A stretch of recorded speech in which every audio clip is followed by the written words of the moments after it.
Bonjour à tous, alors ici Daniel Gignac pour une autre capsule sur le monde merveilleux des télécommunications. Alors pour le mois de mai 2023, j'ai pensé faire un petit récapitulatif avec vous de 7 annonces clés qui ont lieu depuis le début de l'année qui vont avoir un impact sur votre consommation de services de télécommunications. Alors je débuterai immédiatement avec les annonces du gouvernement fédéral. Premièrement, dans le budget de Mme Freeland, deux choses ont été annoncées qui auront un impact sur votre vie. La première, c'est le désir de mettre en place un chargeur unique pour tous les appareils qu'on a à la maison, donc cellulaires, tablettes et autres, comme l'ont annoncé déjà l'Union européenne il y a quelques temps. Alors, le gouvernement a annoncé qu'elle allait aller dans ce sens pour établir cette obligation des manufacturiers d'appareils. Alors, ça sera évidemment une bonne chose. Deuxième annonce du gouvernement dans le cadre du budget toujours, c'est celui du droit à la réparation. Alors on sait que de plus en plus les appareils électroniques et électroménagers sont de moins en moins réparables et on doit jeter plus souvent qu'autrement. Alors le gouvernement va annoncer en 2024 ce que sera le droit à la réparation au Canada et comment les entreprises devront se plier dans le fond et modifier leurs pratiques et politiques en fonction de notre droit à la réparation. Alors deux annonces intéressantes pour l'avenir. Une autre annonce qui est passée un petit peu plus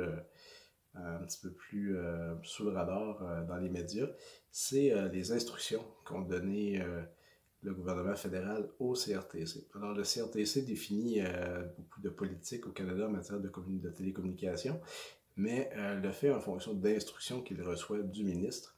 Alors, ces instructions-là, qui ont été renouvelées cette année, vont dans le sens que le CRTC doit travailler à améliorer la concurrence au Canada.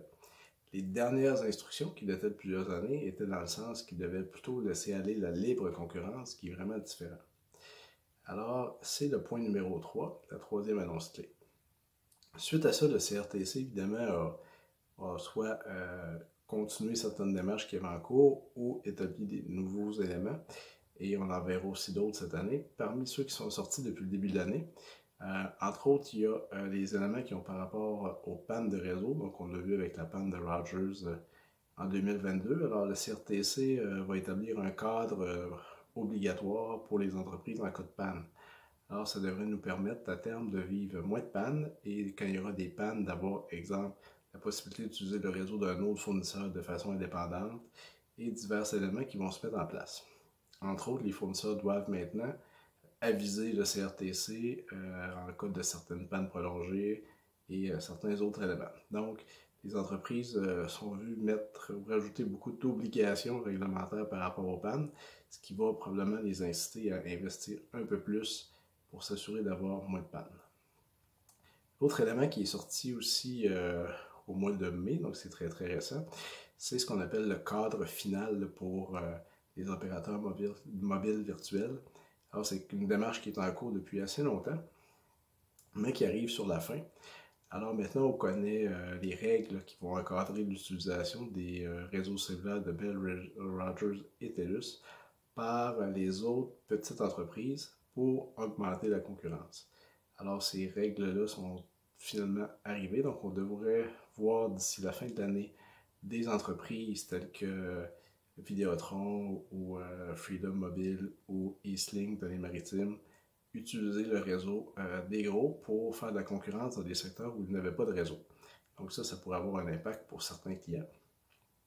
Ça pourrait aussi permettre à d'autres joueurs de se lancer, comme exemple Cogeco qui regarde le dossier de très près depuis assez longtemps.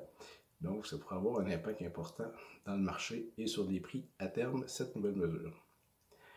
Une autre mesure qui est importante, c'est le CRTC a lancé en mars un processus pour avoir ce qu'on appelle des tarifs en gros d'accès à la fibre optique. Alors, il y a certaines entreprises qui vendent des services Internet, mais qui le font en achetant des services et les revendant directement aux clients. Donc, c'est un système de revente. Il y a plusieurs entreprises qui font ça. Et par le passé, ils n'avaient pas accès à la fibre optique de TELUS ou Bell, par exemple, ou des câbles distributeurs aussi. Donc, quand Cogeco ou Rogers ou Vidéotron ont de la fibre optique, ils n'avaient pas accès à cette fibre-là.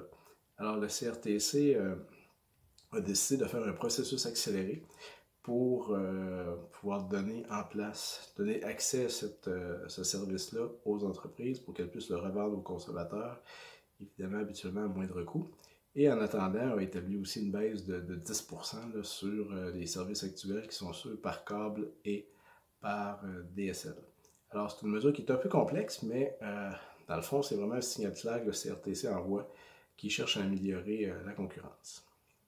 Dernière mesure pour terminer, vient du gouvernement provincial dans ce cas-ci. C'est le gouvernement provincial qui a annoncé 45 millions pour aider nos centres 911 à se mettre à jour pour être prêts en 2025 quand les services de nouvelle génération vont arriver, ce qui va nous permettre, par exemple, de faire des textos avec le 911. Alors, c'est cette mesure clé qui aura un impact sur nous tous dans les prochaines années. Ça restera à voir s'il y en a d'autres qui vont arriver en 2023. D'ici là, je vous invite à nous envoyer vos commentaires ou vos suggestions pour des futures capsules. Merci, au revoir!